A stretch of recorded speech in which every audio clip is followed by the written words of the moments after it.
remercier Jean-François pour organiser ça. Et c'est le plaisir de voir Hugo, également un ami de longue date qui est présent avec nous. Je reconnais un peu Sébastien du cours dernier. Francis, il me semble que lui aussi. Pour les autres, Régie et Loulia, je ne me souviens pas, mais c'est peut-être moi, ou peut-être que c'est pas faux en tout cas dans mon cas. Alors bonsoir à tous. Ce soir, le thème du cours, c'est la liberté. Et je vous raconte une petite anecdote rapidement. C'est que je parlais avec quelqu'un qui cherchait un thérapeute, un coach en fait, un coach. Et je l'ai référé à une personne. En fait, non, je ne l'ai même pas référé. C'est qu'elle a trouvé quelques personnes. Puis il s'avère que la personne qu'elle avait trouvée, on avait une connaissance en commun. Peu importe. Une personne qui n'est pas forcément très traditionnelle, très religieux en tout cas, mais qui est un coach juif.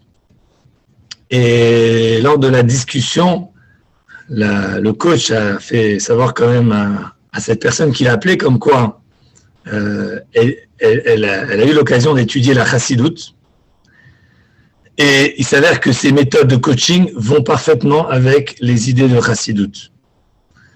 Et la personne qui l'avait appelé, puis c'est quelqu'un qui nous connaît et qui suivait les cours avec nous, ça lui a fait très plaisir et ça l'a encouragé à continuer avec cette personne. Bon, petite anecdote pour dire que pour ceux qui demandent, ce qui ne savent pas c'est quoi les études de la chassidoute, c'est en effet la chassidoute c'est la partie profonde de la Torah, mais contrairement à l'étude kabbalistique qui est souvent très éphémère et très difficile à vraiment intégrer, la chassidoute elle va nous donner des concepts qui en vérité pourraient on pourrait les appliquer carrément au jour le jour, et à tel point qu'un grand coach qui a fait des cours, des années de cours, etc., qui se vante que ces méthodes vont parfaitement avec les idées, l'idéologie de la chassidoute. Donc, bon, moi je trouve pas ça choquant du tout, mais ça peut être une bonne façon de décrire un peu ce que c'est la chassidoute, qui inclut en vérité tous les aspects de la personne, incluant la réalisation de soi-même, etc. Et en vérité, ce soir, le thème qui est liberté, c'est un thème qui en vérité nous touche à tous. Nous touche à tous. Et quand je parle de coaching, c'est parce qu'en vérité, dans l'histoire de Pessah, la Haggadah, les étapes de la sortie d'Égypte, il y a énormément de détails. Et si on prend le temps de s'attarder sur chaque détail, à ce moment-là, on peut écrire un livre. Et pas seulement un livre, mais un best-seller. Et je dirais que probablement la majorité des livres de coaching et de thérapie, ils sont basés sur, en tout cas, ils vont très main en main avec cette fameuse histoire de la sortie d'Égypte. Alors, quelle est l'histoire de la sortie d'Égypte? L'histoire de la sortie d'Égypte, c'est le peuple juif qui était esclave pendant 210 ans en Égypte et qui finalement a fini par sortir. Ok, ça a l'air pas mal simple. Et c'est une histoire qui peut ressembler à beaucoup d'autres, mais dans la Torah, chaque chose est précise. Et quand on va un peu analyser des petits détails, ok, il y a des milliers de détails à analyser. Aujourd'hui, on va rien que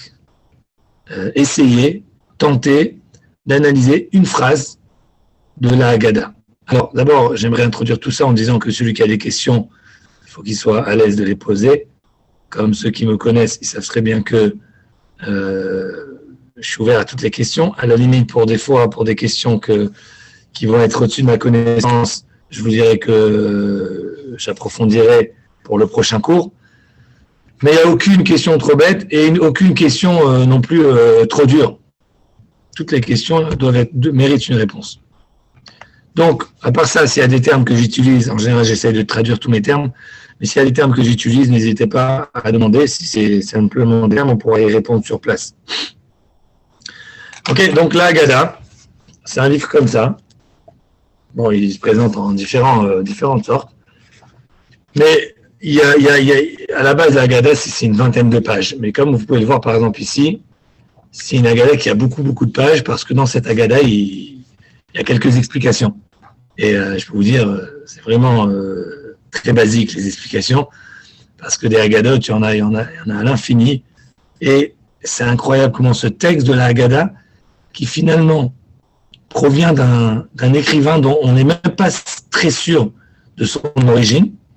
Bien sûr, il y a certaines parties de la Haggadah qui viennent directement de la Bible et de différents livres, des prophètes, etc. Mais en général, l'organisation de la Haggadah elle-même, c'est un livre un peu mystérieux. On n'arrive pas à mettre la main sur la personne qui a organisé ce livre-là. En tout cas, à ma connaissance. Et finalement, cette Haggadah, c'est quoi? C'est un livre qu'on va lire le soir de Pessah. Parce que le soir de Pessah, on célèbre la sortie d'Égypte. Et on dit que pour célébrer un tel événement, c'est important de raconter l'histoire. Et pas seulement raconter l'histoire, mais dans les détails. Raconter l'histoire dans les détails. Ces détails sont importants. Et comme ça, la mitzvah de Pessah, c'est de s'asseoir et raconter l'histoire avec le plus de détails possible, à tel point que c'est écrit dans la Haggadah même, Kol Amarbe, les saper b'Yetziat Mitzrayim, Arezem Meshubach, celui qui va raconter encore plus la sortie d'Égypte, Meshubach, il est encore plus élevé, il est encore plus, comment on dit, Meshubach, c'est même du mot Shevach, louange. Si on va le praise, comment on dit ça en français, on va le... Méritant. Il est méritant, et c'est bien. C'est-à-dire que la Haggadah, elle nous dit, avec tout ce que je te raconte ici, n'aie pas peur d'explorer, n'aie pas peur de chercher, n'aie pas peur d'analyser, de découvrir encore et encore et encore. Il n'y a pas de limite. Bon, nous on va faire quoi? Je ne vais pas rentrer trop dans la Haggadah. On a fait pas mal de cours là-dessus déjà. Mais on va prendre une phrase qui dit comme ça. La Haggadah, donc on raconte l'histoire de la sortie d'Égypte. Et bien sûr, pour comprendre la sortie d'Égypte, on va raconter d'abord l'histoire de l'Égypte. Et la phrase, elle dit comme ça. On commence le Maggid. Le Maggid, c'est la partie de la Haggadah où on va raconter l'histoire. Dans la Haggadah, il y a 15 étapes. Une des étapes, c'est raconter l'histoire. C'est l'étape la plus longue dans la Haggadah. Et on commence cette étape avec les questions des enfants. Les enfants, ils posent des questions et nous, on doit leur répondre. Et on commence en disant comme ça, une phrase. Avadimaenu, les pharaons ben Mitzraïm, nous étions des esclaves à Pharaon en Égypte. Est-ce que cette phrase, elle est logique? Est-ce que cette phrase, elle vous dérange quelque peu? Est-ce qu'il y a quelque chose dans cette phrase qui ne va pas? En principe, tout va bien. Je raconte, nous étions des serviteurs en Avadimaïnou, les pharaons, à Pharaon en Égypte. C'est simple, c'est l'histoire qui se raconte. Sauf que dans la Torah, où tout est précis à la précision extrême, lorsqu'on dit on était des esclaves à Paro, eh bien, tout le monde sait que Paro, il était roi d'Égypte. Et si on dit on était esclaves en Égypte, tout le monde sait que l'Égypte, le roi était Paro. Donc de dire on était esclaves à Paro en Égypte, ça pourrait être un peu une répétition. Et cette répétition demande un approfondissement, demande une explication, demande un sens, il y a une raison. Et c'est un peu avec ça qu'on va passer notre cours ce soir. C'est parce que, contrairement à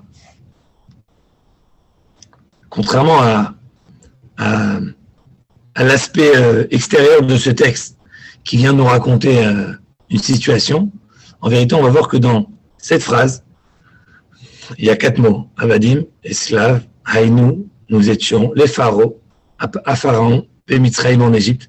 Et ces 4 mots demandent eux-mêmes une explication. Chaque mot va nous apprendre quelque chose d'important. En vérité, on va commencer par le dernier mot. Ça va être plus facile. Mitzrayim, c'est l'Égypte. Qu'est-ce que c'est l'Égypte? Est-ce que nous, aujourd'hui, on peut se référer à l'Égypte comme quelque chose de personnel? Je crois qu'on a quelqu'un de nouveau là, Francis, qui est avec nous. Bienvenue. Qu'est-ce que l'Égypte représente pour nous? Alors, bien sûr. À mon ordinateur, c'est pour ça que je suis apparu 2 fois. Ah, il n'y a pas de problème, c'est super. Mieux vaut 2 que rien. Alors, Mitzrayim, qui est l'Égypte, bien sûr, c'est les Juifs qui étaient en Égypte il y a 3300 ans, mais en vérité, l'Égypte aujourd'hui, elle se retrouve chez tout le monde. Et comment on va retrouver ce concept de l'Égypte? C'est tout simplement en analysant un petit peu le mot Mitzrayim. Mitzrayim, en hébreu, qui veut dire l'Égypte, veut aussi dire un autre mot. Veut aussi dire Metzar, ça veut dire des limites, des barrières. Le début de l'emprisonnement psychologique, c'est les barrières qu'on se met à soi-même. Je parlais avec quelqu'un d'autre cette fois-ci. Vous allez croire que je parle qu'avec des coachs en ce moment. Je sais que Jean-François, c'est un grand coach. Alors lui aussi, il a beaucoup à nous apprendre. Et je suis sûr qu'on est chacun aussi des coachs. Souvent, les coachs disent que tu peux coacher les autres, mais toi-même, tu dois avoir ton propre coach. Est-ce que c'est vrai ça? Tu ne peux pas te coacher à toi-même. C'est vrai ça ou pas? Absolument. Vous savez que ça s'écrit dans la Torah depuis 3000 ans. Il y a une phrase qui dit comme ça: En Adam matir et atzmo mibet ha'asurim. Un homme ne peut pas se sortir lui-même de prison. Comme ça.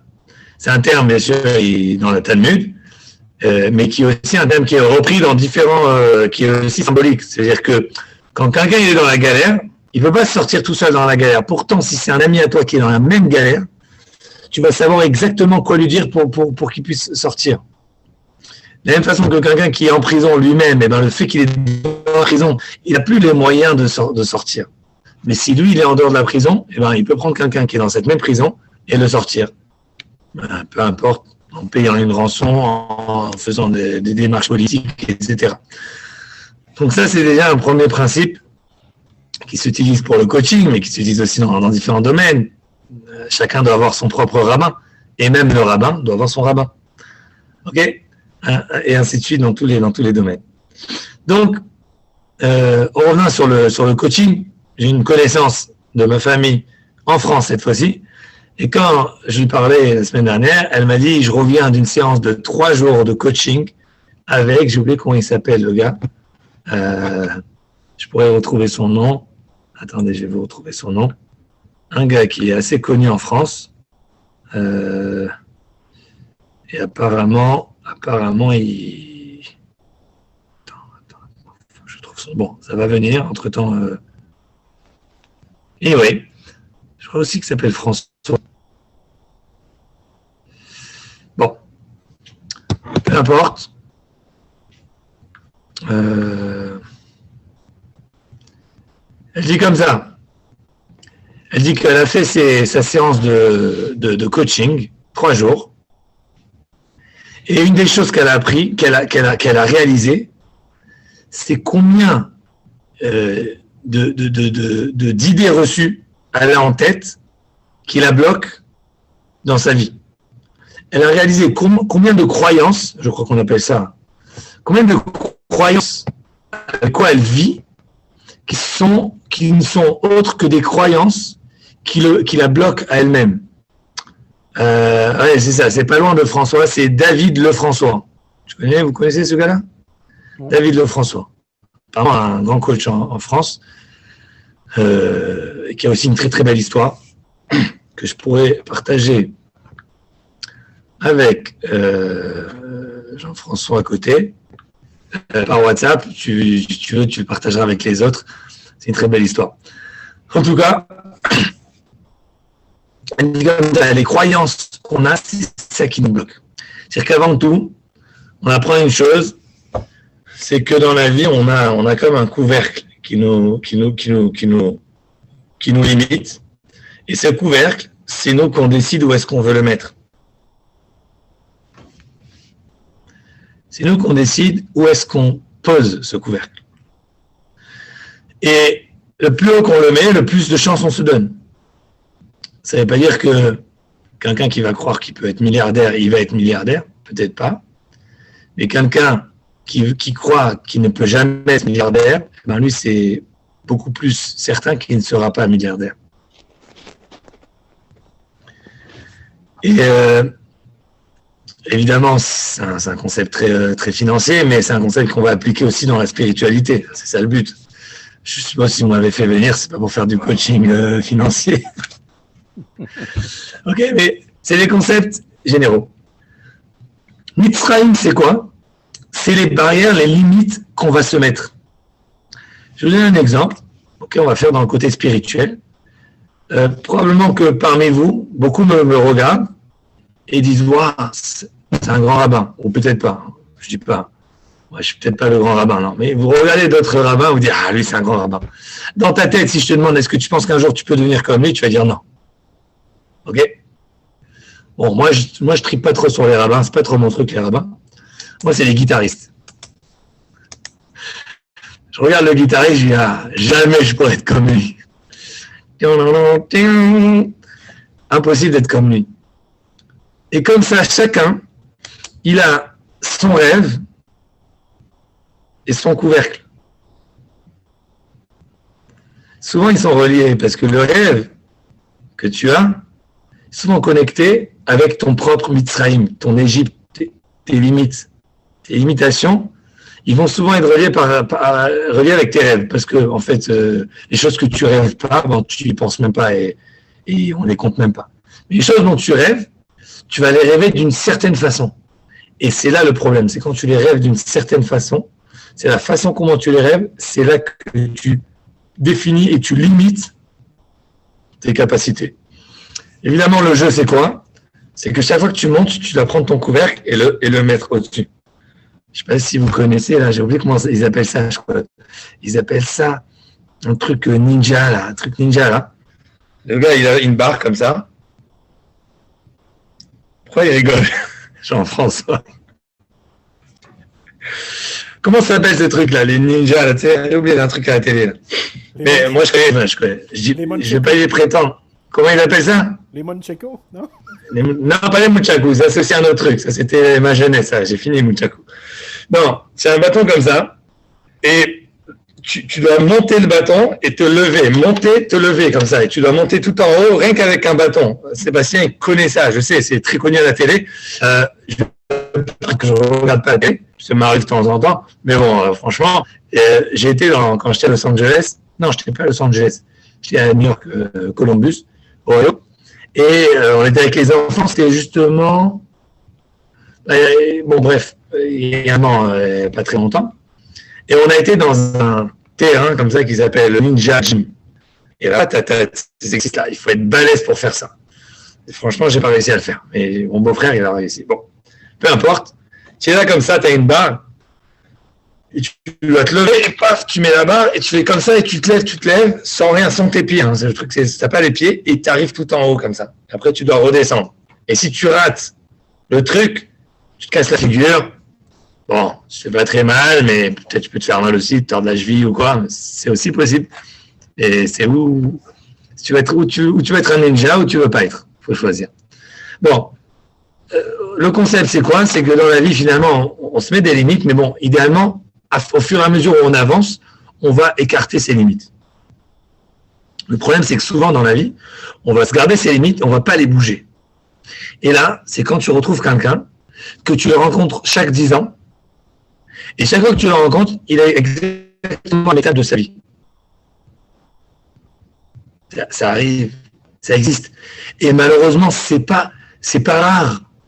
C'est très courant, c'est trop courant. Beaucoup trop courant. Et moi, je vous dis la vérité, j'espère que je ne suis pas dans cette catégorie, j'espère. Et j'espère que je continue à avancer dans la vie. Mais moi, quand je vois ça, ça me fait beaucoup de peine. Quand je vois une personne qui me raconte ces mêmes galères 2 ans plus tard, qui me racontent c'est le même truc 3 ans plus tard.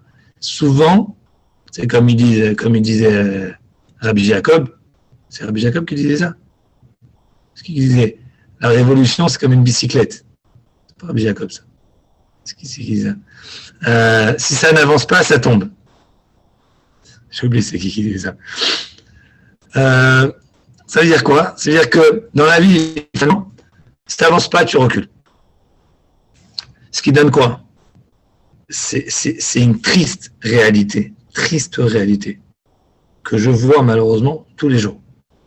Tu vois des gens à 60, à 50 ans qui ont divorcé, qui sont en bagarre avec leurs frères et sœurs, qui s'entendent pas avec leurs enfants, qui changent de job tous les 3 ans, tous les 2 ans, qui sont malheureux, qui ont des problèmes avec leurs propriétaires, qui ont des comme ça, des trucs, et toujours ils ont une bonne raison, ils ont toujours une bonne excuse, ils ont toujours raison, et certainement qu'ils ont raison, on n'a aucun doute là-dessus, et malheureusement quand tu vois ça, tu veux les aider, mais quand même ça fait de la peine de voir qu'une personne elle peut être emprisonnée à tel point, pendant tellement longtemps.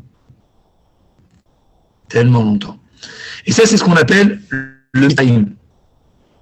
Le Mitzrayim, c'est l'Égypte. C'est un moment où tu dis, moi, je suis comme ça. Moi, je suis comme ça.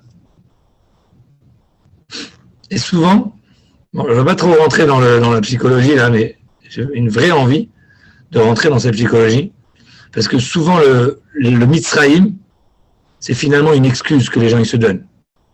En même temps, tu es emprisonné, tu ne peux pas t'en sortir, et en même temps, c'est une bonne excuse.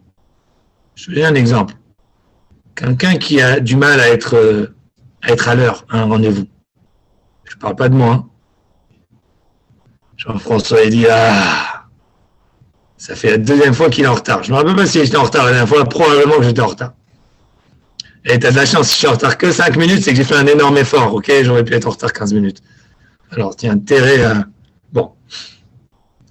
Un gars qui est toujours en retard, mais c'est ce que je suis en train de faire le pire, il dit, moi, je suis un gars en retard. Qu'est-ce que tu dis quand tu fais, moi, je suis un gars en retard? Tu es en train de faire un double action. Numéro 1, Hugo, il fait, on a tout compris. Ok, je m'avoue, je lève les mains, pas de blanche, vous pouvez m'attaquer. Mais Jean-François, j'interdis de unmute qui que ce soit pendant les 5 prochaines minutes. De dire, moi je suis un gars tout le temps en retard, en même temps, tu es en train de te créer une limite, parce que tu te crées une limite, c'est-à-dire que psychologiquement, tu te dis, moi je suis en retard. Et c'est psychologique. Parce que si le cours il était à 8h10, j'aurais pas été en retard. Donc, je suis en retard que parce que c'est à 8h. Pas parce que j'avais quelque chose à faire. Donc c'est 100% psychologique. Bon. En même temps, le même Mitzrayim qui me bloque, c'est le même qui m'excuse. Mais c'est même pas une excuse, c'est en anglais on dit I get away with it. Traduisez-moi ça. Je suis francophone, hein, mais j'aime bien me la jouer qu'il y a des mots que je sais dire qu'en anglais. Ça fait un peu la classe. Je m'en sors toujours. Je m'en sors. Il y a quelqu'un, je parlais, chaque fois, il renverse un truc, je lui dis, il me dit, moi, je suis pas du tout truc. Bon, je fais attention. Bon, comme ça. Et c'est tout le monde. Celui qui prétend être différent, c'est un menteur. On a nos habitudes qui nous bloquent et qui nous justifient. Donc, on est à l'aise. On l'a dit au cours de mercredi. Il y en a quelques-uns qui suivent mon cours de mercredi. C'est même les Juifs, quand ils sont sortis d'Égypte, ils ont dit, on était bien avec la pastèque qu'on recevait en Égypte. Imaginez-vous. C'est-à-dire que tu es dans la galère et tu es bien dans ta galère. Parce que tu t'es mis une limite. Et cette limite, en même temps, elle te protège. Mais elle te protège mal. Elle te bloque et elle te protège. C'est ça, l'idée d'une limite en général, c'est de te bloquer et de te protéger. En général. Sauf que cette même limite, elle peut être positive ou négative. Ok? Quelqu'un qui est dans le désert, il est perdu. Personne n'est content d'être perdu dans le désert. Il préfère être Tu fais un même désert et tu lui mets une petite barrière, tu lui dis voilà, ça c'est où tu habites. Il dit ok, sympa, je préfère la plage que le désert, mais il n'est pas perdu. Tu le mets au milieu du désert et tu dis vas-y. Psychologiquement, il est foutu. Parce que le fait d'avoir des barrières, ça te structure et ça te donne une stabilité. En même temps, les barrières, c'est quelque chose qui te bloque. Tout ça, c'est Mitzrayim. Et dans cette même phrase, Avadim Aïnou les pharaons Bemitzrayim. Paro, c'est quoi Paro? On était esclave à Paro. Bon, sachant que c'était esclave à Paro ou à quelqu'un d'autre. C'est important de dire que c'est Paro qui était Mais bien sûr, parce que Paro, c'est Pharaon. Mais en hébreu, Paro, ça veut dire quoi? Ça veut dire la nuque. Oref, c'est la nuque. Et c'est quoi la nuque? Je sens qu'il y en a qui vont... La nuque raide, c'est ce qui fait qu'on est soit résistant ou... Ok, ça c'est bon, ça c'est... Alors j'ai une phrase, je pense que vous allez l'aimer. Quand tu veux pas faire face à tes problèmes, qu'est-ce que tu fais? Tu fais nuque. Tu fais pas face, bah, tu fais nuque. Tourne le dos. Tu tournes le dos, ok? Donc, faire face à tes problèmes, et à le contraire, l'opposé, c'est oref, c'est la nuque. Tu fais nuque, ça se fait pas, ça se dit pas en français, mais c'est pas grave, on invente, hein, ce soir, on peut inventer des choses. Il y a bien, les expressions, ils s'inventent par quelqu'un. Peut-être ça va être ce soir. Tu fais nuque. Ça veut dire quoi? C'est quoi l'idée de la nuque? La nuque, c'est quand tu mets une personne à l'envers, tu lui laisses son identité. Si tu mets 10 personnes comme ça de dos, tu ne les reconnais pas. C'est 10 personnes. Si tu les mets de face, tu vois que chacun a des traits de visage différents. Les traits de visage, on sait très bien, ça représente un caractère. Tu vois tout de suite quelqu'un qui est sympathique, quelqu'un qui est gentil, quelqu'un qui est méchant. C'est pas toujours. Mais souvent, tu vois quelqu'un, tu peux, en une phrase, en donner une minute, tu n'as rien que regarder dans le visage. Par exemple, là, je vous vois tous, là, tout de suite, je vois, hop. Non, je plaisante. Mais non, sérieusement, quand tu vois une personne dans son... Oh, ça coupe, ça a gelé l'écran. Ouais.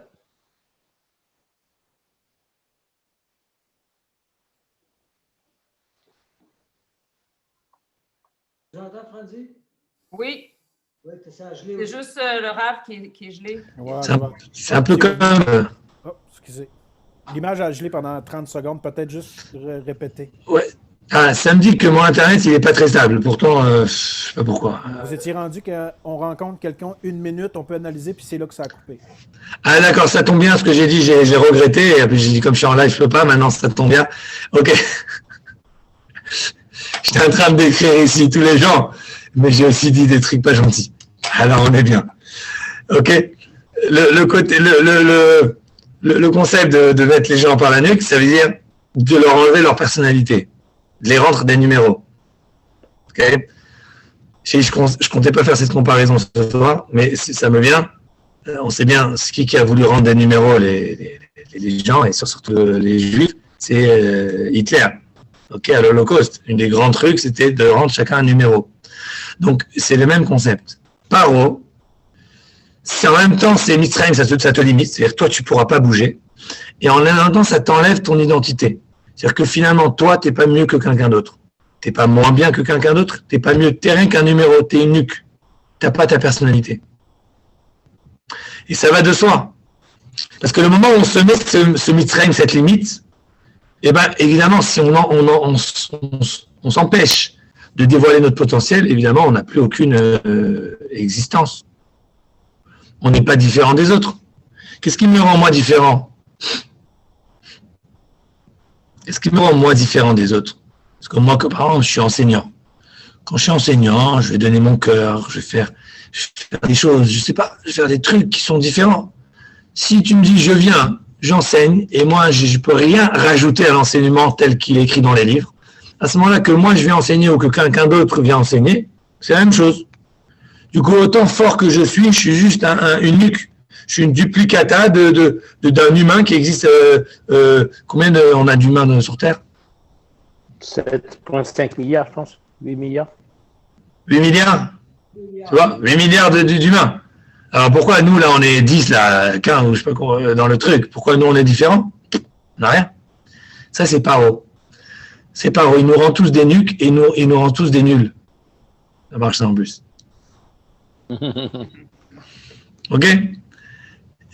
Et là, on dit Avadim. Avadim Haïnou. On était des esclaves. Parce que à partir du moment où on est dans cette limite, on est des paros, des nuques, on est juste des clones, à ce moment-là, on est des vrais esclaves. Parce qu'à ce moment-là, on est comme des robots. On fait ce qu'on doit faire sans aucune réflexion. Okay? Et ça, c'est la première étape de ce cours. C'est rien qu'une phrase de l'Agada, la première phrase qui nous parle de l'esclavage. Puis quand tu lis l'Agada, c'est une histoire qui te raconte plein de trucs. Tu vois déjà dans les 4 premiers mots le nombre de leçons qu'on peut prendre.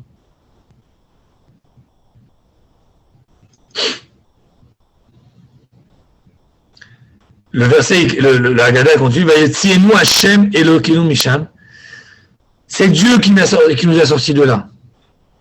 Parce que finalement, comme on l'a dit, lorsqu'on est en prison, c'est très très difficile d'en sortir.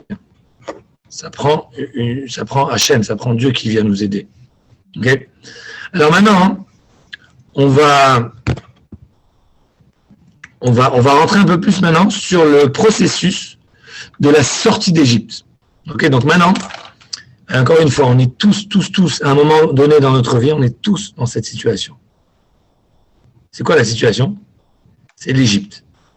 Même l'homme, je pense, peut-être je me trompe, mais même l'homme le plus successful, le plus réussi, là, même l'homme le plus riche, qui a l'air le plus beau, le meilleur du monde, on ne le sait pas. Il ne le met pas sur Facebook, et peut-être il y en a qui le mettent. Il passe des moments où il est down complètement. Il se sent comme un rien du tout. Et se sentir comme un rien du tout, ça nous arrive à tous. Moi, ça m'arrive aussi à moi. Des fois, tu ne sais pas pourquoi, tu n'as peut-être pas bien dormi, tu as quelque chose qui s'est passé, tu te sens comme un nul. L'impression que tout ce que tu fais dans la vie, c'est raté. Pourtant, c'est faux parce que le lendemain ou quelques heures plus tard, tu te sens mieux et là, tu as envie de danser, tu as envie de chanter. Tu dis, mais je suis fou, pourquoi j'ai pensé même ça? Mais ça, c'est le Mitzrayim. Ça, c'est la force. C'est une kripa, c'est une force d'impureté qui attaque une personne, qui le ramène, qui la rend très lourde, qui la rend déprimée. Et bien sûr, quand cette déprime, elle dure trop longtemps, à ce moment-là, c'est plus une déprime, là, c'est une dépression. Et puis, ça peut s'aggraver. Okay? Donc, de passer par un moment d'Égypte, ça arrive à tout le monde. Et bien évidemment, si ça arrive, si cet Égypte il est un peu trop lourd et trop long sur nous, là, il faut quand même se poser des questions. Il faut chercher de l'aide. Comme on l'a dit au début du cours, un homme, il ne peut pas se sortir de prison tout seul. Donc, bien sûr, on va demander à Dieu de nous aider, mais il faut aussi demander à des amis. C'est pour ça qu'on a le sens de communauté, demander à quelqu'un, en parler. Il y a une fameuse phrase dans le Talmud, c'est dans le traité Sota. Il dit comme ça: quelqu'un qui a un souci, Yesichena. C'est quoi la phrase? Il y a le début de la phrase qui m'échappe. Peu importe. La phrase, elle dit, ça y est, je me rappelle.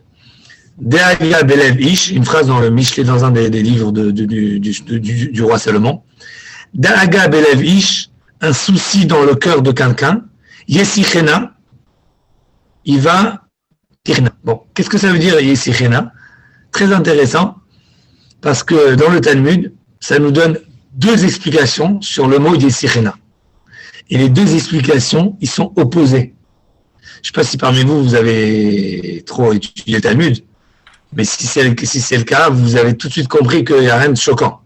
Que le Talmud nous emmène 2 explications opposées sur le même mot, c'est tout à fait normal. Yesichena, ça peut vouloir dire ou il faut en discuter. Ça vient du mot sicha, qui veut dire discuter, parler. Ou ça veut dire Yesichena, il va l'enlever de son esprit. Qui vient du mot Hesech Hadat. Enlever quelque chose de son esprit. Ah, j'ai oublié. Tu l'oublies. Donc, moi j'ai un souci.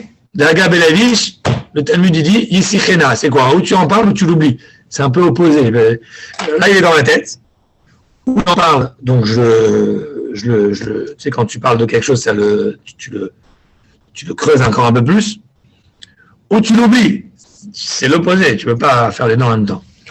Et la question qu'on a, c'est qu'est-ce qu'il faut faire? Il faut l'oublier ou l'en parler? D'après vous, c'est quoi le bon conseil?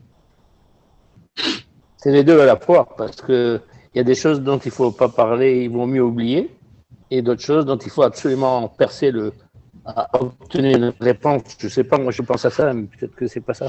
Ouais, c'est bon. C'est bon ça, Hugo. Et ça dépend des choses. Peut-être aussi des fois, quand tu en parles, ça te permet d'oublier. Parce que des fois, tu as des soucis qui sont très lourds. C'est pas ça que le Talmud dit. Hein. Là, je me rends dans un hors-piste. Mais des fois, il y a peut-être des sujets, quand tu en parles, c'est stressant sur toi. Dès que tu en parles, c'était allégé et tu peux passer à autre chose. Okay. C'est certainement aussi vrai. Mais le Talmud, il nous dit comme ça. Il nous dit, si c'est quelqu'un qui veut ton bien, tu lui en parles. Si c'est pas quelqu'un qui veut ton bien, tu lui en parles pas. Ça, c'est une clé très, très, très importante. Ça, c'est une leçon pour le couple, pour les amis. Des fois, il y a des gens, toi, tu penses faire bien, tu leur en parles, mais en vérité, au fond d'eux, ils sont un peu jaloux de toi. Des fois, il y a des gens, ils vont être contents d'entendre tes problèmes. Ils disent, ah, finalement, il a quand même des problèmes, lui. Hein. Je pensais qu'il n'avait pas de problème. Ah, tant mieux pour lui.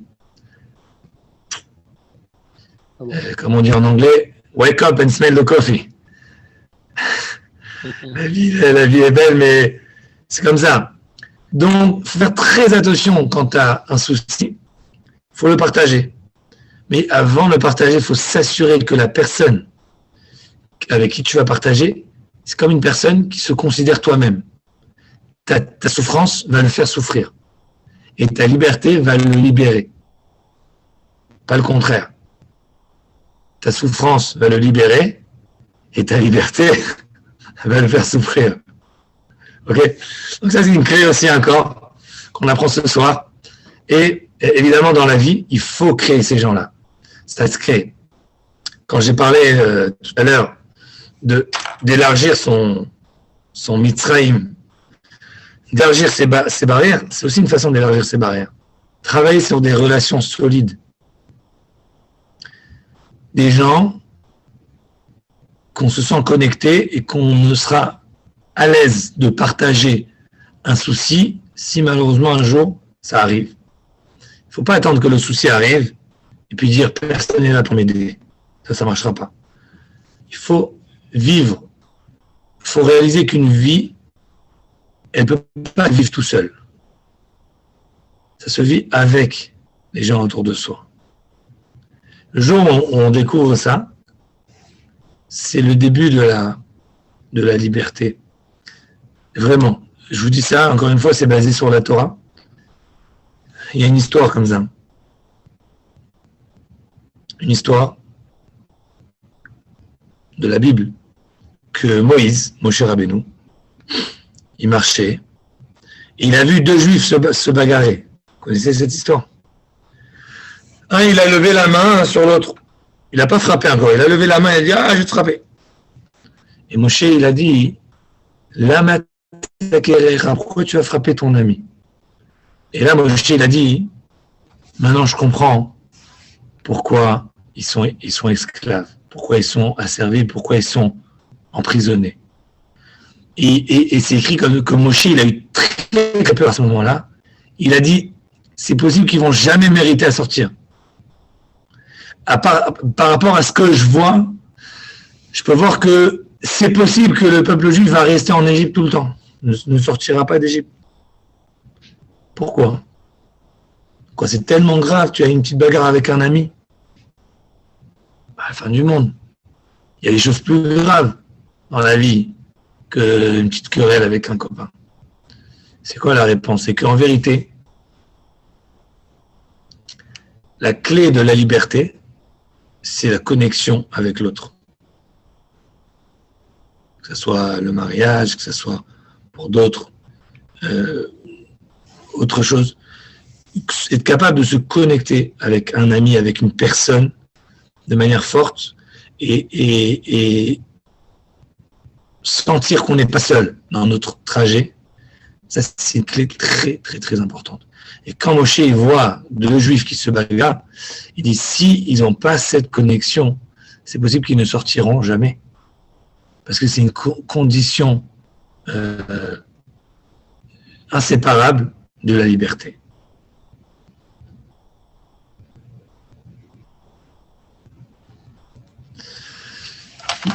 Ok. Autre chose.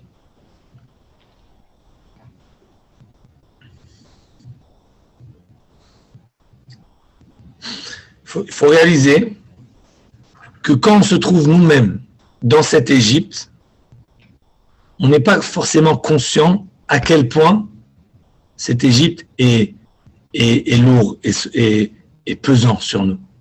C'est souvent quand on sort de la situation qu'on se sent tellement libre, comme un oiseau qui vole, qu'on réalise à tel point on était emprisonné, quand on était... Ok ? Je donne l'exemple de quelqu'un qui est dans un travail.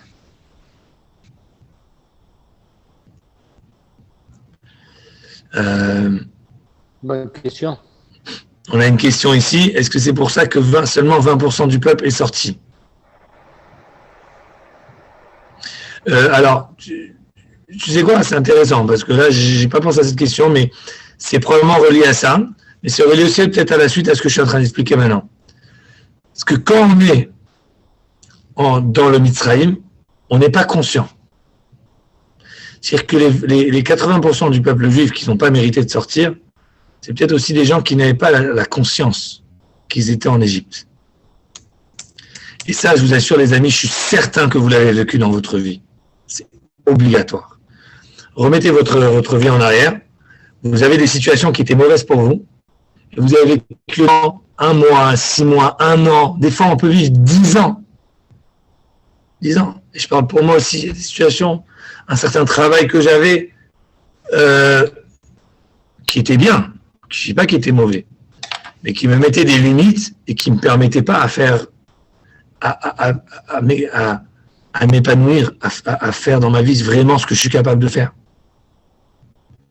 Et le jour où je suis sorti, ça a pris une décision très difficile de faire. Mais le jour où je l'ai fait, j'ai beaucoup de monde qui m'ont déconseillé de le faire. Souvent les gens ils te déconseillent parce qu'eux-mêmes ils sont dans la situation et pour eux, ils ne se voient pas eux le faire et ils disent c'est pas possible que lui va le faire. C'est pas une blague là, c'est des choses vraies que je vous raconte. Et moi, personnellement, si je raconte, je ne vais pas rentrer trop dans les personnels, mais il y a une personne, vous pouvez deviner, c'est ma femme, qui m'a encouragé. Elle m'a dit, no way, je te laisse pas. Et je suis sorti de cette situation, et là, ça fait plusieurs années maintenant, aujourd'hui, je n'ai même pas l'ombre d'un doute que c'était la bonne chose à faire. Même qu'à l'époque, c'était un stress énorme, que tu pouvais ne pas dormir de la nuit. Évidemment, ça prend une confiance en Dieu, une confiance en soi. Ça prend une personne forte avec qui on peut partager. Ok, toutes ces choses. Et après, quand tu sors de cette Égypte, eh ben, tu réalises comment t'es libéré. Okay, donc ça, c'est aussi un principe de Mitzrayim. Ça prend la sortie pour réaliser où on était avant. Et même quand on sort, au début, on ne réalise pas tout de suite. Comme on l'a dit, les Juifs, en sortant d'Égypte, ils ont dit « Ah, on aimait la pastèque ». Ça prend beaucoup. Bon. J'aimerais maintenant vous parler de trois étapes de la sortie d'Égypte qu'on retrouve avec les Juifs en Égypte. Et évidemment, quand on parle de la sortie d'Égypte qui s'applique au peuple juif, mais la leçon de la sortie d'Égypte s'applique à tout le monde, juifs et non-juifs confondus. Et c'est comme tous les enseignements de la Torah d'ailleurs. C'est quoi? Alors, admettons, moi, je me trouve dans une situation où d'abord, après un travail, je prends conscience que ce n'est pas une situation idéale pour moi. Alors, la première chose à faire, c'est physiquement de sortir de cette situation. C'était le cas des Juifs qui étaient en Égypte. Ils ne pouvaient rien faire là-bas en Égypte. Toute la journée, ils devaient faire des briques. Et plus ça allait, plus ça s'aggravait. Ils n'avaient même pas le temps de prendre un rendez-vous chez un thérapeute. Ok, façon de parler, ils n'avaient pas le temps même de penser. Tellement, c'est écrit quand Moshe leur a dit, ouais, il y a Dieu qui a, c'est écrit tellement ils avaient la tête prise avec le travail, ils n'ont même pas considéré. Ils n'ont même pas pensé à Dieu parce que physiquement, ils étaient tellement pris qu'ils ne pouvaient pas réfléchir à quoi que ce soit. Et ça, c'est la première étape dans la sortie. C'est quand tu veux sortir d'une situation, il faut d'abord physiquement changer de position.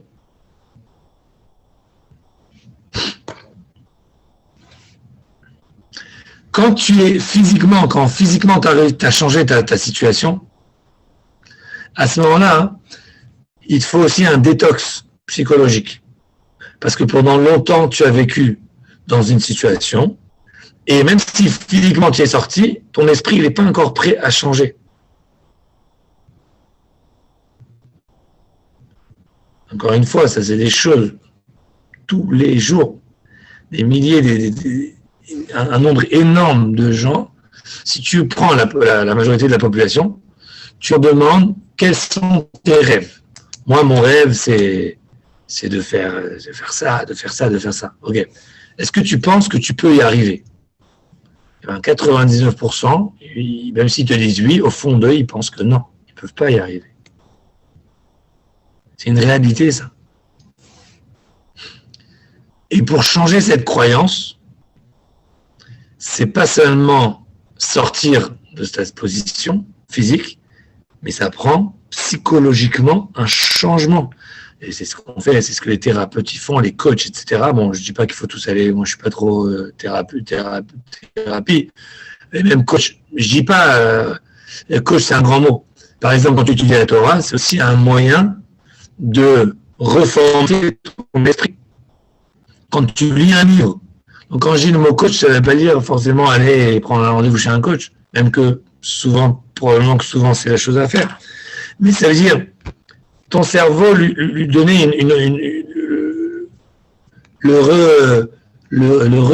redémarrer. Puis pour redémarrer un cerveau, ça prend de la lecture, ça prend de la prise de conscience, ça prend peut-être des cours de Torah, ça prend beaucoup de choses qui te font changer.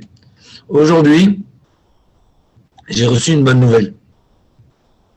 C'est qu'une personne m'a dit, c'est une personne qui a 50 ou 60 ans, une femme, dit à ma femme, bref, sans trop donner de détails parce que c'est une communauté, elle a dit, j'ai décidé, je suis prêt à sortir avec un homme pour me marier. C'est une femme qui est divorcée depuis des années, mais elle a eu un divorce, elle a eu un mariage abusif, en tout cas d'après ce que j'ai compris. Et depuis, c'est le genre de gens qui ont turn-off. Ils se sont refroidis sur tout le concept de l'homme, du masculin. Ok, bon, il y a le contraire aussi. Hein. C'est une histoire qui s'est passée aujourd'hui. Elle a divorcé il y a peut-être 15 ans, 20 ans, je ne sais pas combien de temps, là, avant que je l'ai connue, elle était déjà divorcée. Et aujourd'hui, elle a annoncé à ma femme,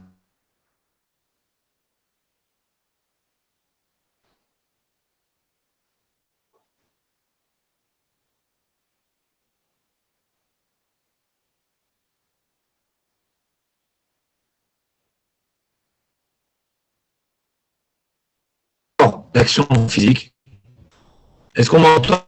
Est-ce qu'on m'entend? Mon internet il annonce Ça vient juste, c'est bon? Ça bloque un peu. Ça vient juste de se replacer. Quoi? Pour combien de temps vous ne m'avez pas entendu là? 30 secondes. Peut-être. 1 heure à peu près? Non. C'est terrible. Je suis désolé. Pourtant, Internet sur Chabad, au contraire, j'ai l'Internet high speed. Pas de problème. C'est le problème. Je reviens alors sur cette femme. Je ne sais pas si vous avez quelle partie ça a coupé, mais elle a divorcé il y a très longtemps. Un mariage abusif. Chaque fois qu'on lui dit le mot homme, elle commence à faire tourner les yeux. Pour elle, c'est comme laisse tomber les hommes. Ils sont tous fous. Bon, je ne l'en veux pas. Elle a eu une expérience que personne n'aurait aimé avoir ici. Mais ça, c'est énormément de cas comme ça. C'est pas des cas singuliers. Ça, c'est des cas qui sont tellement courants. Et aujourd'hui, elle a annoncé à ma femme qu'elle a décidé maintenant, elle a peut-être 55 ans, elle a décidé qu'elle est prête à sortir avec un homme. C'est bien. Maintenant, pourquoi, je ne sais pas. Mais c'est sûr qu'elle suit des cours, des trucs, elle fait partie du Chabad ici, elle apprend. Le fait d'apprendre, c'est-à-dire tu t'ouvres, tu écartes tes barrières, tu commences à te changer, tu te reprogrammes complètement. Une idée que tu avais très fort aujourd'hui, tu es capable de la retravailler et de l'ajuster pour plus tard. Et ça prend un travail profond, personnel, à travers l'étude, le travail de soi et à travers un travail très, très, très intense qui représente les 49 jours que les Juifs, ils ont passé après la sortie d'Égypte. Donc, physiquement, on reprend cet exemple, parce que je trouve qu'il est excellent. Cette femme, elle a divorcé parce qu'elle voulait sortir de ce mariage abusif, mais psychologiquement, elle n'est toujours pas sortie de ce mariage abusif. La preuve, c'est que chaque fois que tu lui parlais d'un homme et d'un mariage, elle voulait rien savoir. C'est-à-dire qu'elle n'est pas vraiment sortie. Physiquement, elle est sortie, mais psychologiquement, elle est restée encore. Le jour où tu es capable de passer à autre chose, de prendre quelque chose de nouveau, d'ouvrir des portes sur un nouvel horizon, c'est que ça y est. Tu as digéré le passé, tu as compris, et là, tu es prêt à réattaquer. C'est comme... je connais quelqu'un qui faisait le salto arrière. Et un jour, il a fait dans une piscine, toute une histoire, je ne vais pas vous raconter les détails. Il s'est cogné sur la tête et il s'est ouvert la tête. Depuis, il n'a plus fait le salto. Jusqu'aujourd'hui, plus trop. C'est-à-dire quoi? C'est-à-dire que psychologiquement, pourtant, il le faisait avant. Psychologiquement, il ne peut plus le faire. Il est encore, cet événement, il est marqué dans son cerveau. Et à cause de ça, ça l'empêche à passer à autre chose. Le jour où tu es capable de refaire, ok, ça arrive souvent, tous les gens, que Dieu nous plaise, si quelqu'un fait un accident de voiture, il va plus vouloir conduire pour un moment. C'est quoi qu'on lui dit? On lui dit force-toi à conduire parce que le moment où tu le refais, ça te libère. Et tu vas recommencer, tu vas pouvoir te reprogrammer. Donc le cerveau, il est affecté beaucoup plus que le physique. Le gars, il s'est cassé le bras. 6 mois après, le bras, il revient. Il a récupéré son bras. Mais psychologiquement, il n'a pas récupéré, il est traumatisé. Et ça a pris 49 jours au peuple juif de retravailler chaque jour. Pas 49 jours relax, 49 jours de détox et de programme de coaching intensif avec Moshe Rabbeinu, où chaque jour, il devait travailler sur une des caractères de l'homme, qui en fait, il y a 7 caractères, et chacun, il est x7, ça fait 49. Et c'est seulement après qu'ils ont passé ces 49 jours, qui sont 49 étapes, ils étaient capables maintenant de passer à la vraie liberté. C'est quoi la vraie liberté? C'est la Torah. La Torah, comme on l'a déjà dit, le mot, Dieu a donné 10 commandements sur une pierre, il les a gravés. En hébreu, le mot chérout, qui veut dire aussi charout, la liberté.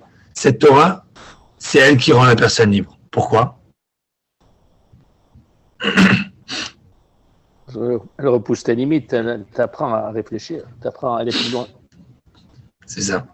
Le jour, si quelqu'un il passe de l'extrême, il était emprisonné, et après il passe à la liberté totale, eh ben il est encore emprisonné dans sa liberté. Prenez le cas des vrais, alors on va prendre la vraie prison. Quelqu'un, il passe 10 ans en prison. En prison, il avait son programme ficelé à la lettre. Il devait se réveiller à telle heure, machin, tac, tac, il a sa nourriture, son truc, il doit aller de cette chambre à cette chambre, il ne peut rien décider. Lui, maintenant, il sort de prison. Bon, d'abord, vous savez qu'il y a, j'ai oublié comment ça s'appelle ça en français, là, des maisons de réadaptation, je crois qu'on appelle ça. Donc, ça lui prend 49 jours au moins de réadaptation, truc. Donc, ça, c'est aussi c'est avec des thérapeutes et des gens qui vont donc, physiquement, il est sorti de prison, il a besoin psychologiquement de se remettre, qui des fois, ça prend quelques années, c'est pas 49 jours, là. 49 étapes peut-être, mais quelques années. Et quand il a passé tout ça, là, il sort. Et là, d'après vous, ça va être quoi le réflexe d'une personne qui va sortir de cette réadaptation? Et bien, malheureusement, tu en as deux. Tu as le réflexe de celui qui finalement est libre. Et là, il retrouve ses copains, il refait la fête et machin. Et autant qu'il avait des heures de dormir et de se réveiller, de manger quand il est en prison, maintenant, il passe à l'opposé total. Il n'a plus aucune horaire. Qu'est-ce qui va se passer à ce gars-là? Je ne donne pas plus que 3 à 6 mois, il tombe dans une dépression. L'alcool, la drogue, les machins, les ta. Ok, tout ça, c'est des formes de dépression. Et pour sortir de cette dépression, on va prendre des tasses de café qui vont nous booster parce que sinon, on est complètement down. Donc, de passer à l'état d'emprisonnement, à l'état de liberté totale sans aucune règle, c'est pas la liberté, c'est au contraire. C'est sortir d'une prison physique et entrer dans une prison psychologique. Et c'est quoi la vraie liberté? Et ça, c'est pour ceux qui ont la chance, on souhaite à personne d'être en prison, mais ceux qui sortent de prison, il y en a qui arrivent à s'en sortir correctement. C'est ceux que tout de suite, ils vont trouver un travail. D'ailleurs, dans les réadaptations, généralement, ils te forment pour un travail, etc. Ils vont tout de suite trouver un travail. Ah, quand il y a un travail, tu dois te réveiller à une heure spécifique. Il va dire, moi, j'avais qu'à rester en prison. Si c'est pour me dire de me réveiller à 8 heures, à la prison, je me réveille à 8h15. Mais non. Il a compris que maintenant, de son travail, des règles d'hygiène, des règles de comportement, des règles de social, des règles de communication, des règles de ça, des règles, c'est bourré de règles. Mais c'est la liberté. Pourquoi? Parce que c'est des règles que tu te mets toi-même, sur toi-même. Tu t'imposes à toi-même. C'est des règles que tu es capable, c'est flexible. Tu veux chaque fois t'avancer, faire de mieux en mieux. C'est pas rigide. C'est toi qui es capable de naviguer et de te développer et de t'exprimer à travers ces règles. Et ça, c'est exactement la 3e étape que les Juifs ils ont passée en sortant d'Égypte. Donc, la sortie physique d'Égypte, les 49 jours dans le désert et le don de la Torah. Je parie que la Torah, il y a plus de règles que quand ils en avaient, que ce qu'ils avaient en Égypte. Je suis sûr. Pourtant, on appelle ça une liberté. Pourtant, Pessah, chaque année, on fait la liberté. Pourtant, Pessah, c'est la fête qui nous donne le plus de messages et le plus d'outils comment être des hommes libres. Parce que cette vraie liberté, elle vient à travers ces 3 étapes. Sortir de cette prison, travailler sur soi-même et prendre ces nouvelles règles qui viennent de Dieu. C'est un peu comme on l'a dit avant. Quand tu as un souci, alors tu le parles ou tu le parles pas? Ben, ça dépend. Si c'est quelqu'un qui t'aime et qui veut ton bien, tu peux en le partager. Mais surtout que c'est quelqu'un qui veut ton bien. Et entre nous, si déjà on rentre dans ce sujet, c'est pas seulement la personne, c'est aussi le moment. Et c'est aussi la façon. Okay? Des fois, la personne qui veut ton bien, si tu dis au mauvais moment, eh ben ça va pas vouloir ton bien. Okay? Et il faut être très, très délicat là-dedans. Mais c'est la même chose on est dans la Torah et dans la liberté. Lorsque tu sors d'une prison avec des règles qui sont là pour t'enfermer, et tu rentres dans les nouvelles règles qui sont données par quelqu'un qui t'aime, par Dieu, quelqu'un qui veut ton bien, quelqu'un qui veut ton expression, quelqu'un qui veut C'est pas quelqu'un, c'est, on va dire quelqu'un qui te veut son partenaire. Et pour que tu sois son partenaire, il te dit, il faut absolument que tu prennes ces règles au sérieux. Parce que être mon partenaire, c'est un rôle très important. Et quand tu arrives à les suivre, tu découvres chaque jour, et je crois qu'on est tous ici en train de découvrir ce soir, parce que tous ceux qui sont là, c'est des gens qui veulent apprendre plus, c'est des gens qui ont compris comment la Torah, elle peut changer une personne, elle peut changer l'humanité. Et bien à travers ces règles, on est capable de justement ramener l'expression de soi-même, qui est la vraie liberté et la vraie joie. La vraie joie. Parce qu'une personne qui ne peut pas exprimer son potentiel, c'est là qu'il est le plus triste. Alors pour revenir avec cette histoire de cette femme, qui finalement a décidé de vouloir sortir, chercher à penser à se remarier, et ben, même, bon, je vais pas parler récemment de ça directement, mais elle nous l'a dit plusieurs fois. Elle a dit depuis qu'elle a découvert le Chabad, mais à travers ça, elle a découvert la Torah, depuis qu'elle a découvert la Chassidoute, depuis qu'elle a découvert le Shabbat, depuis qu'elle a découvert toutes ces choses qui lui ont ramené quelque chose d'une nouvelle dimension dans sa vie, qu'elle n'arrive pas à comprendre pourquoi ces choses-là lui donnent une telle joie. Et ben depuis ça, sa vie elle a complètement changé, et ça dans tous les domaines, le domaine du travail, de la famille. Et là, ce qu'on a cerise sur le gâteau, c'est quand la grosse pierre qu'elle portait toute sa vie, elle a réussi à la déposer par terre, et maintenant, tu peux courir. Tu te sens maintenant léger. Et ça, c'est ce que l'homme il doit chercher. Ce qu'une personne doit chercher, c'est se sentir léger, se sentir, comme dirait, vous devez certainement connaître, le pouvoir illimité. C'est une phrase de qui? C'est Tony Robbins. Ok, donc ce pouvoir illimité, ça c'est se sentir léger, se sentir qu'on a rien qui nous bloque. Et la meilleure façon, une des façons d'y arriver, c'est à travers la Torah, parce que la Torah, elle va nous donner les outils, elle va nous donner les valeurs, elle va nous mettre sur les choses importantes pour nous, qui vont nous permettre de nous exprimer. Et lorsqu'on s'exprime, et ben plus on s'exprime, plus on retire de nous nos limites, et plus on peut éventuellement s'élever de jour en jour. Alors, chers amis, voilà, ceux qui ont des questions, il est déjà 9h10, je ne sais pas à quelle heure on devait finir, mais on peut faire une petite série de questions que je me ferai un plaisir de répondre. Amen, si je suis capable. Amen, Rabbi, excellent cours. Normalement, c'est 60 à 75 minutes plus une petite séance de questions. Mettons, on peut prendre encore 15-20 minutes si vous êtes d'accord, Rabbi. Allez-y. Allez-y, s'il y en a qui ont des questions. Sinon, j'en ai une s'il n'y a pas de questions. Ben, moi, j'en ai une que je peux lui poser. Allez-y, je vous entends. Parce que vous avez raison là-dessus, c'est que la Torah, c'est important de retirer de la Torah, c'est ce que j'appelle la vérité. La vérité va nous rendre libres. Oui. Très, très bien. C'est aussi simple que ça. Bravo. Merci, Régis.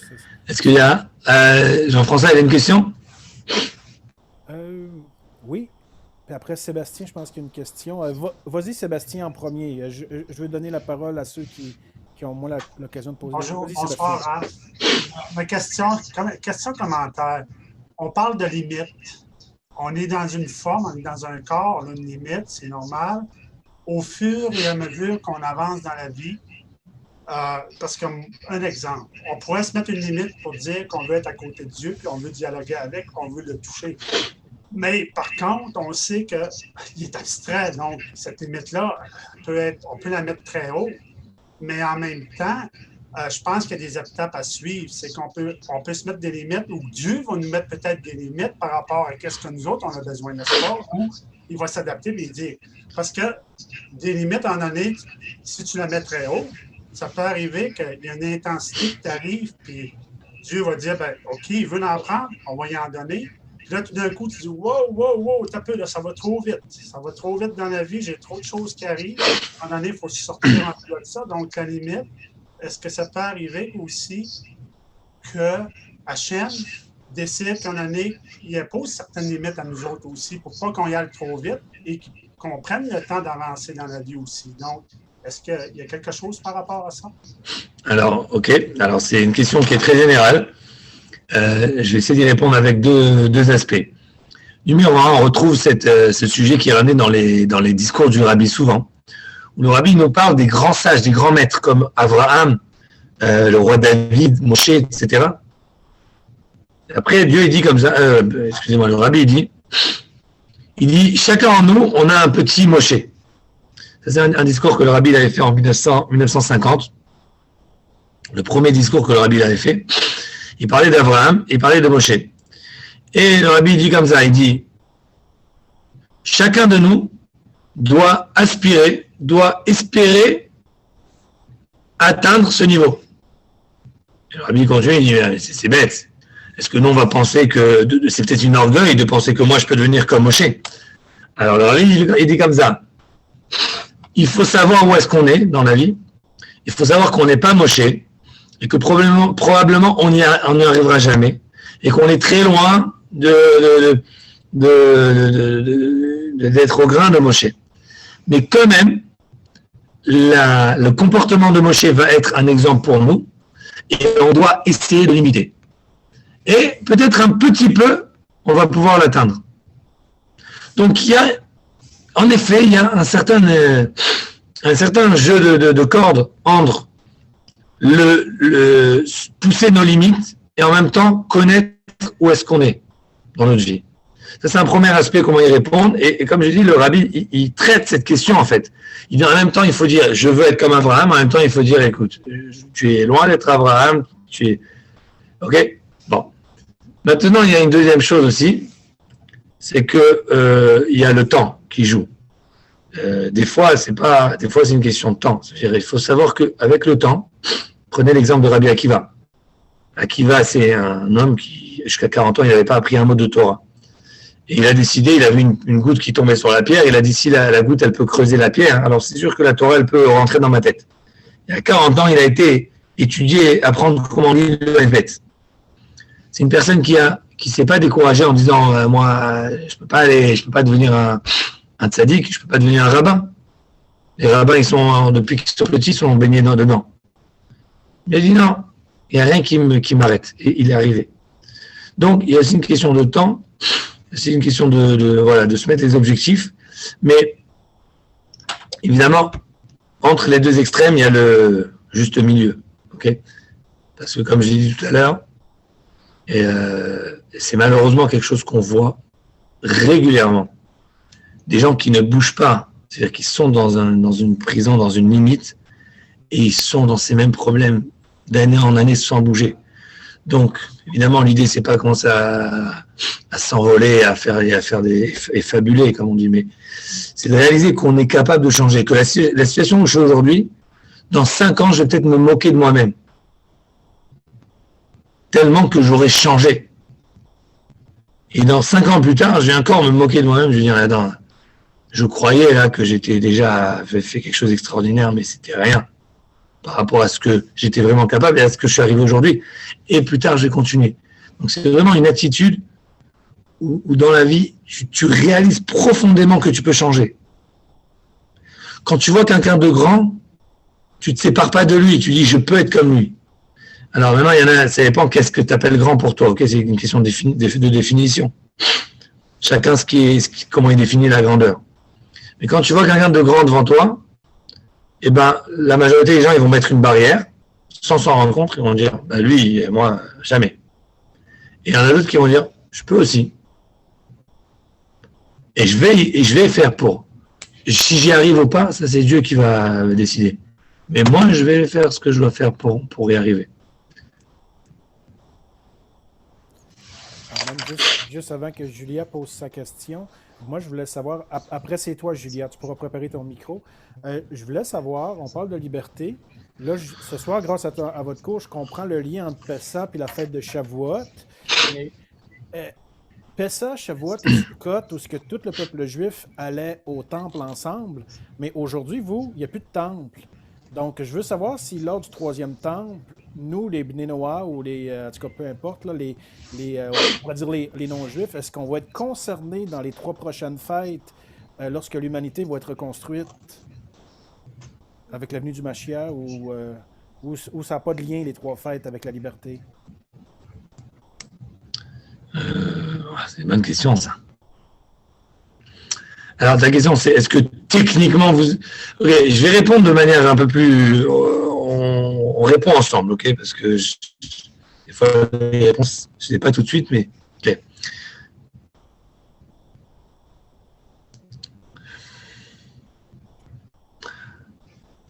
Ok, je vais introduire par une question, par une autre question qui n'a rien à voir avec cette question. Mais t'inquiète pas, Jean-François, je ne t'ai pas oublié. Je pense que, je ne sais pas encore comment, mais il me semble que la deuxième question, elle est reliée avec ta question.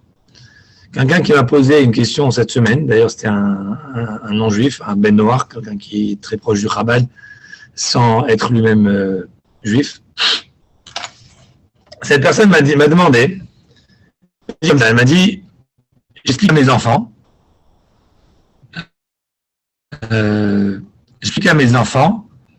pourquoi il faut pas manger du porc, enfin les mitzvot de la Torah, quelques mitzvot de la Torah, etc.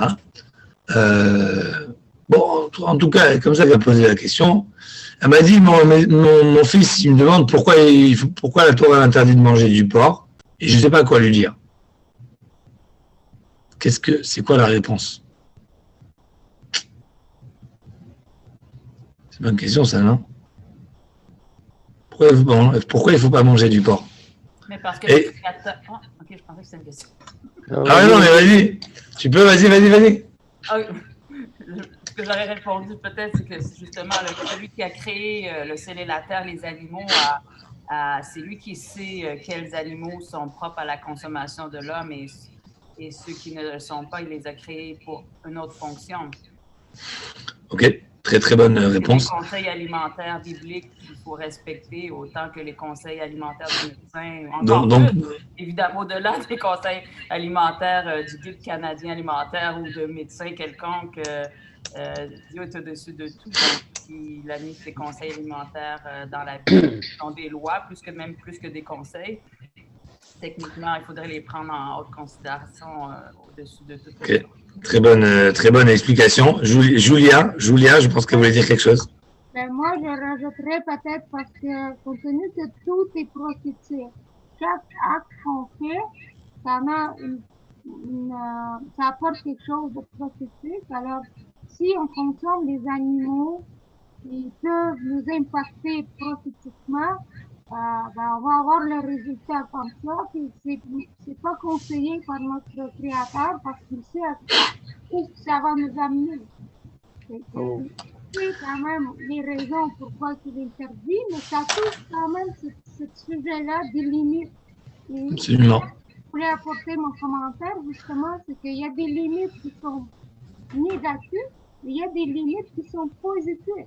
Et on sait que quand Dieu nous a fait sortir d'Égypte, en nous amenant dans le désert, il nous demande de construire le Mishkan, puis il donne la Torah, puis il nous donne aussi les limites.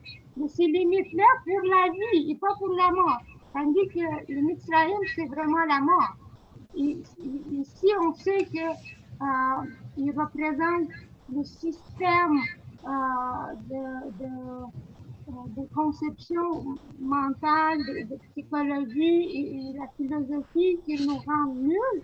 Ça veut dire que si on est esclave de ce système qui nous rend nuls, c'est qu'on est les esclaves de la nature ou que la source c'est la mort. C'est que ça veut dire que c'est la Tserara qui domine.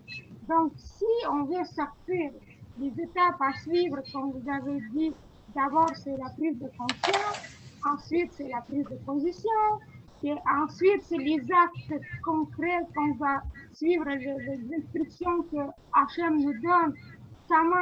C'est un manuel d'instruction, c'est que toutes ces choses-là, il faut les appliquer, puis c'est là que tu vas sortir dans la liberté. Mais encore là, la liberté que tu vas avoir, tu n'es pas tout de suite conscient de ce que ça t'apporte, parce que de temps en temps, tu reconnais qu'il faut prendre les décisions, il y a la responsabilité qui vient, et là, tu n'es pas habitué, parce qu'avant, toutes les choses étaient décidées pour toi.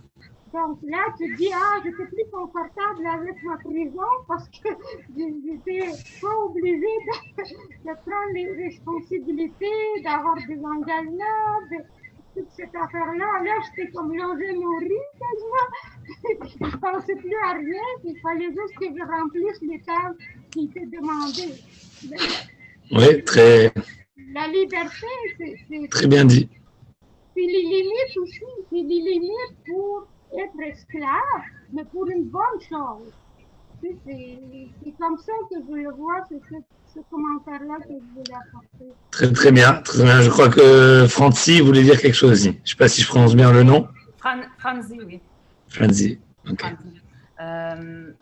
Oui, c'est ça. Je voulais dire aussi qu'il y a un passage biblique qui dit que l'homme ne vivra pas de pain seulement, mais de toute parole qui sort de la bouche de Dieu. Et le seul fait que la parole de Dieu dit de faire quelque chose ou ne pas faire quelque chose, c'est une nourriture pour ça, c'est une nourriture pour l'âme de manger cette parole puis de l'intégrer dans nos vies. Très bien. Ne serait-ce qu'au niveau de l'âme, même si ça ne nous tuera pas physiquement de manger quelque chose qui est interdit par la Torah, mais spirituellement, au niveau de l'âme, ça peut avoir un impact parce que la parole de Dieu, c'est la nourriture de l'âme, finalement, aussi. Ok, très bien. Alors, je vais en rajouter un petit, vous avez très bien développé tout ça, je vais rajouter un petit concept là-dessus et peut-être qu'on va pouvoir rejoindre aussi la question de Jean-François. En vérité, dans la Chassidoute, ça nous dit tout simplement que étant donné que la Torah, c'est la sagesse de Dieu, donc la logique serait que la sagesse de Dieu ne peut pas être compréhensif par la sagesse humaine, puisque l'homme est une créature, et Dieu, quand il a créé l'homme, il a aussi créé la sagesse de l'homme. C'est-à-dire que autant que nous, on peut réfléchir, qu'on peut comprendre les choses, mais cette compréhension elle-même est une créature, c'est quelque chose que Dieu a créé. Donc, la compréhension de Dieu, la pensée de Dieu, elle fait partie d'une dimension qui est complètement différente que la nôtre. À tel point que, normalement, on ne devrait pas être capable de comprendre aucune des mitzvot de la Torah. C'est-à-dire que dans la Torah, il y a 613 mitzvot. Ces 613 mitzvot, c'est des commandements divins. C'est donc quelque chose que Dieu a, c'est la réflexion de Dieu. Comme le Rambam dit, le Maïmonide, il dit qu'il o marchavotai marchavotechem, car mes pensées ne sont pas comme vos pensées. Ça veut dire que, normalement, les 613 ans, on devrait rien comprendre de tout ça. Et on devrait les faire sans rien comprendre. Et Dieu, il nous a fait un cadeau qu'avec certaines lois, il nous a aussi associé quelques raisons. C'est comme si que la raison, c'est une création autant que la loi. Ça veut dire quoi? C'est-à-dire que, par exemple, tu prends une loi qui a une raison, ne pas tuer. Tu dis, la raison, c'est parce que lui, il vit, moi, je ne vais pas le tuer, c'est normal et tout, tu comprends le truc. Mais en réalité, ne pas tuer, la raison qui vient avec ne pas tuer, c'est aussi une création de Dieu. Dieu a dit, il aurait pu nous donner ne pas tuer et nous, on n'aurait rien compris. On aurait été en train de se casser la tête. Pourquoi il ne faut pas tuer? Et il dit, je ne sais pas pourquoi. Je t'ai expliqué à mon enfant pourquoi il ne faut pas tuer et j'arrive pas. Et le rabbin il dit, écoute, il n'y a pas d'explication, c'est comme ça Dieu il a dit. Mince, pourtant tout le monde tue partout et nous, on nous dit de ne pas tuer. Ça aurait pu être ça. Et ça devrait être ça normalement. Sauf que Dieu il a fait un cadeau, il a dit, écoute, je veux qu'il y a quelques parties de la Torah qui rentrent dans ta compréhension. Alors je vais créer, c'est même pas inventer, c'est créer des raisons. On va créer, par exemple, que le cerveau humain comprend que tuer, ce n'est pas une chose à faire, et donc on va demander de ne pas tuer, et on va comprendre qu'il ne faut pas tuer. Mais tout ça, c'est la création. Donc finalement, pour répondre à la question pourquoi on ne mange pas du porc, mais ça rejoint un peu avec ce que Franzi a dit, c'est qu'en vérité, à la base, la vraie question, c'est comment ça se fait qu'on a des raisons à certaines lois de la Torah. Si la Torah, c'est divin, il ne devrait pas avoir de raison. Si tu as une raison, c'est que c'est plus divin. C'est que c'est humain. Parce que la preuve qu'il y a une raison, c'est que l'homme, il peut comprendre. S'il peut comprendre, c'est quelque chose d'humain. Bon, évidemment, d'expliquer ça à un enfant, c'est un peu une autre histoire, mais quand l'adulte, il comprend, là, déjà, après, il trouvera les mots pour l'enseigner à son enfant. Ok ? Donc, l'idée, c'est que il y a deux perspectives dans la Torah. Il y a la perspective humaine et la perspective divine. Perspective divine, tout est incompréhensible et nous, chaque chose qu'on comprend, ça même, c'est une nouveauté, c'est quelque chose qui se comprend même pas. Comment ça se fait qu'on comprend, ça se comprend pas. Et puis, il y a la perspective humaine, c'est que tout, je dois comprendre. Et quand il y a un truc que je comprends pas, là, c'est bizarre. Et là, il faut que quelqu'un m'explique. Ça vient de Dieu, c'est normal, tu comprends pas. Ok. Donc, quand on comprend ces deux approches-là, c'est deux approches on en parle souvent dans les cours de mercredi, et la Chassidoute, elle en parle beaucoup aussi. On dit ça dans la Chassidoute, dans les termes de Chassidoute, on appelle ça Da'at Elyon et Da'at Tarton, la perspective céleste et la perspective d'en bas, humaine.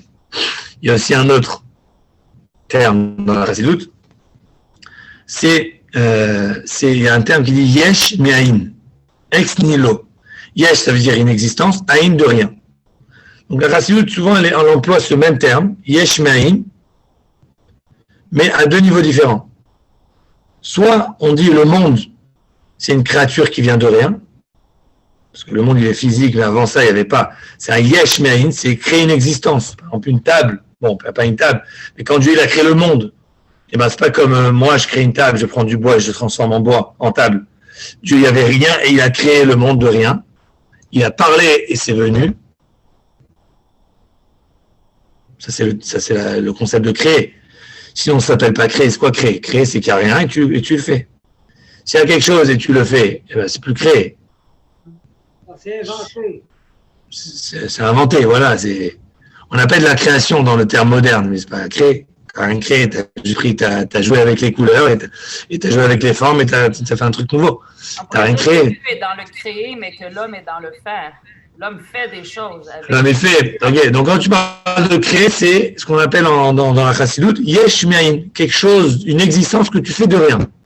Et après, il y a ce même terme qui est aussi expliqué dans la Chassidoute, c'est Yesh Me'ain, mais que c'est l'opposé. C'est que le monde, c'est Aïn, c'est rien. Pourquoi c'est rien? Parce que l'existence du monde, elle tient sur un fil, elle tient sur la parole de Dieu. Si pendant un moment Dieu il arrête de créer le monde il disparaît. Donc c'est comme si je te dis, ce téléphone il vole, tu me dis il vole pas. Tu le tiens. Si tu arrêtes de le tenir, il tombe, donc en fait il est posé. Je dis mais non, tu vois pas, il est en l'air. Le monde, tu me dis il existe, mais il n'existe pas parce que c'est Dieu qui le crée et qui est en train de le faire exister. Si pendant un instant Dieu il arrête de le faire exister, il disparaît. Donc ça veut dire que même quand il n'existe pas. C'est ce qu'on appelle dans la Chassidoute Aïn. C'est une... Ça peut dire l'œil aussi, Aïn? Aïn, non, avec un Aïn. Aïn, c'est aussi une lettre. Avec la lettre Aïn, ça veut dire l'œil. Mais avec une lettre Aleph, ça veut pas dire l'œil. Okay. Et donc, ce Aïn, il représente le monde. Et le Yesh, c'est quoi la vraie existence? C'est quelque chose qui existe aujourd'hui, qui existait hier, qui existera demain. Parce que quelque chose qui existe aujourd'hui et demain qui n'existe plus, bon, ça existe, c'est pas une vraie existence, c'est pas réel. La vraie existence, c'est Dieu. Ok? Donc, tu as ce débat entre Yesh et Aïn. C'est quoi qui est le Yesh, c'est quoi qui est le Aïn? Et tu peux le voir de deux façons. Et ça, c'est la perspective céleste ou la perspective humaine. Ok? Bon, à croire que même dans la perspective divine, il y a aussi les deux qui existent. On ne va pas rentrer là-dedans, là, ça va être un peu trop compliqué, peut-être pour la prochaine fois. Peu importe, revenons sur la question de Jean-François. Jean-François, il demande par rapport au fait. En fait, quand tu apprends, quand tu analyses un peu plus le monde, tu comprends que tout ce qu'on voit aujourd'hui, c'est comme comme un enfant qui voit un ordinateur. Il n'a aucune idée de ce qui se passe derrière et il va taper les touches. Tu lui demandes, dis-moi, quand il y aura à l'époque, il n'y avait pas l'iPhone, le tactile, l'écran tactile. On va se mettre en arrière, mais bon. C'est difficile de se mettre en avant, c'est pas ce qui va exister dans 10 ans. Le gars, tu lui dis, mais tu sais que bientôt, Apple, ils vont inventer un truc, tu n'as plus de touches. Il va te demander, oui, mais quand je voudrais écrire, est-ce que je vais pouvoir écrire? La question, elle va même plus se poser. Parce que tout ce qu'on connaît aujourd'hui, c'est un fonctionnement qui est en fait extérieur par rapport à la réalité des choses. La réalité des choses, c'est que quand Dieu il va être, quand le Mashiach il va être là, toute l'humanité sera capable de voir qu'est-ce qui se passe derrière l'écran d'un ordinateur. Toute l'humanité va être capable de savoir qu'est-ce qui se passe derrière une fête. Quand on fait une fête, c'est quoi qu'on est en train d'agir? Et la concentration de l'homme va plus être sur la fête, va être sur ce qui se passe derrière la fête. C'est écrit par exemple qu'il y a certaines fêtes qui vont disparaître. Puis après, les textes, ils disent non, en fait, les fêtes, ils vont plus disparaître. C'est que nous, quand on va faire la fête, quand je dis la fête, ça peut dire on va faire la fête, quand on va faire par exemple Rosh Hashanah, on va plus se concentrer sur le côté tradition et le côté extérieur qu'on a aujourd'hui de Rosh Hashanah, parce qu'aujourd'hui, c'est la seule chose qu'on a. Aujourd'hui, pour allumer la lumière, tu appuies sur l'interrupteur. Mais l'électricien, il sait très bien que pour allumer la lumière, c'est pas ça qu'il doit faire, c'est attacher les fils, faire des trucs qui sont derrière le mur, derrière le truc. Il a une connaissance beaucoup plus profonde de ça. Et donc, si tu veux, Jean-François, pour répondre à la question, elle se posera même plus quand Mashiach va venir, parce qu'on va être toute l'humanité va reconnaître l'existence de Dieu, et tout le monde va être concentré sur quelle est la façon de dévoiler un peu plus la divinité, de m'approcher un peu plus de la divinité. Est-ce que c'est en allant au temple? Si c'est le cas, on va aller au temple. Si c'est en faisant autre chose, ça va être autre chose. Évidemment, pour être un peu plus technique dans la réponse, il faut savoir qu'au temps du roi Salomon, déjà, donc c'est même pas encore le temps du Mashiach, déjà à l'époque du roi Salomon, c'est écrit que les non-juifs du monde entier venaient au temple pour approcher les sacrifices, pour écouter la sagesse du roi Salomon, la reine de Saba, comme c'est connu toutes ces histoires, ces belles histoires du roi Salomon. Donc, en même temps, la réponse c'est que oui, c'est que même les non-juifs vont aller au temple pour faire les fêtes. Mais la réponse est en même temps que non, c'est que, pas que non, qu'on ne va pas le faire, c'est que toute la façon comment servir Dieu, on sera capable de toucher l'essence même du service de Dieu. Et donc, chacun aura sa position, chacun aura son rôle, et chacun sera content dans son rôle, parce qu'il n'aura pas besoin de croire quand on va lui dire, tu sais, ton rôle, il est bien.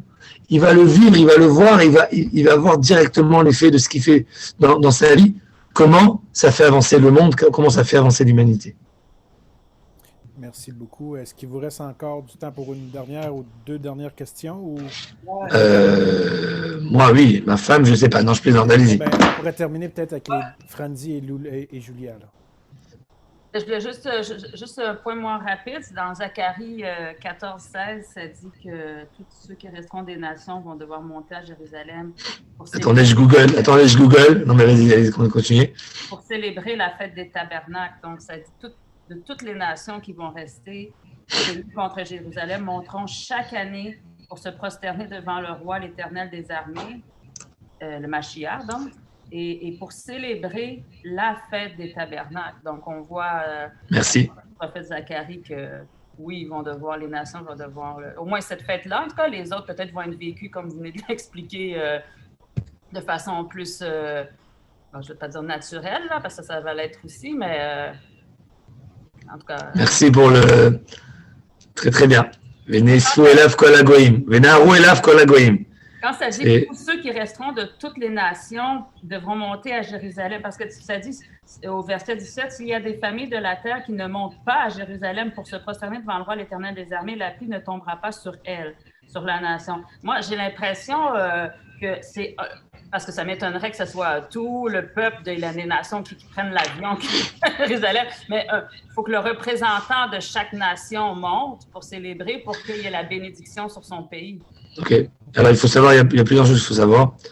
Il y a une chose qui est basique, c'est que tout ce qui est temps messianique, il n'y a pas seulement une source. Il y a énormément de sources. Et bien sûr, je suis très content que Franzi vous ait ramené ce verset qui est certainement précis et réel.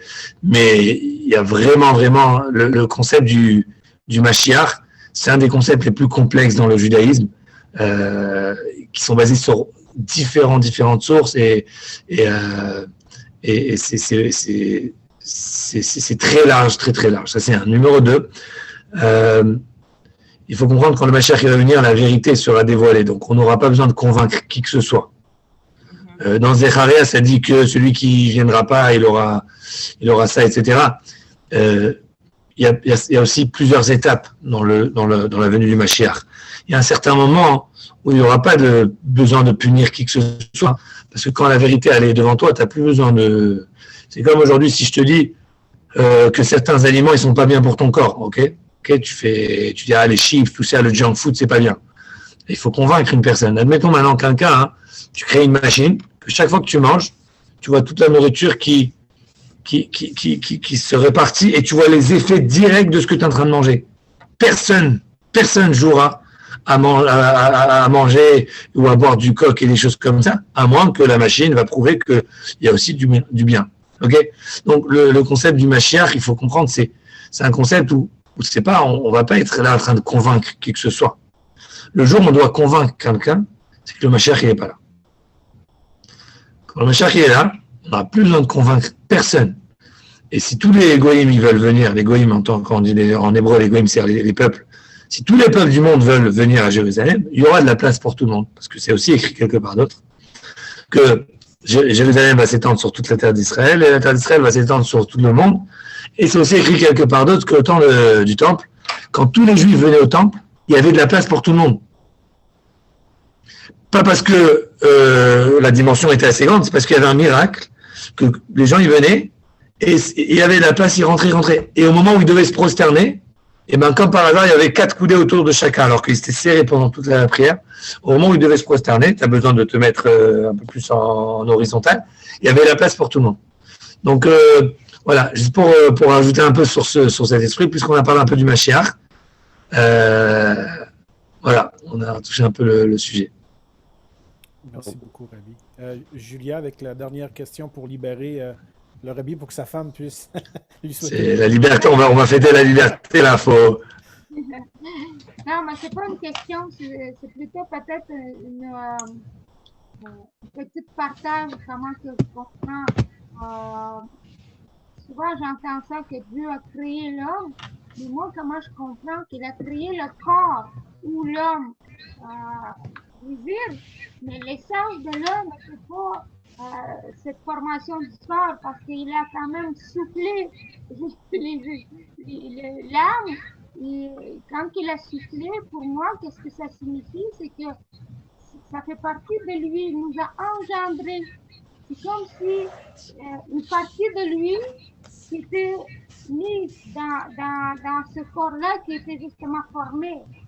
Mais moi, je suis pas toujours en accord avec la terminologie que les hommes étaient créés. Je sais, peut-être dans le sens juste formé, mais moi, je trouve qu'on était engendrés par lui. Et c'est pour ça que, pour moi, quand on parle, est-ce qu'on est capable de comprendre ou pas comprendre, s'il nous a donné la raison ou pas nous donné la raison pour comprendre les choses, c'est que si nous sommes beaucoup plus dans notre état qui est affecté par le péché à cause que le premier Adam, il a péché, c'est que là, il nous a comme bloqué notre neshama pour comprendre tout ce qui était divin. Mais aussitôt qu'on se connecte avec le Seigneur à travers, moi en tout cas je crois, à travers sa parole, à travers sa Torah, à travers le sacrifice qui sont faits pour qu'on puisse être connecté à lui. Et là, c'est son esprit qui nous révèle, il se révèle, il donne la compréhension, il ouvre l'intelligence. C'est de cette façon-là qu'il procède. Parce que si ça ne serait pas le cas, ben on ne pourrait jamais rien comprendre. On pourrait être juste comme des animaux. Bien sûr. Certainement la différence entre le corps et l'âme, certainement. Ouais. Oui, Je suis tout à fait d'accord. Ce point-là que je voulais apporter comme exemple. Merci beaucoup Julien. Voilà, Jean-François, je vais te laisser conclure. Ah, il y a une question encore, allez-y. C'est pas une question, c'est juste un commentaire. C'est le fait que pour avoir du succès, ça prend beaucoup de travail. Et j'aimerais vous dire, il y a juste un endroit où le succès arrive avant le travail. Savez-vous où? Et quoi? Il y a juste un endroit où le succès arrive avant le travail. Savez-vous à quel endroit? Non. Dans Quelqu'un sait? le dictionnaire. Dans le Ça, c'est notre blagueur. Ça, c'est notre blagueur officiel. Très bonne blague. Désolé, le Zoom, il m'a coupé pile au moment, mais très très bonne. Ok, je vais la garder celle-là. Je vais la récupérer. Merci. Un gros Ok. merci.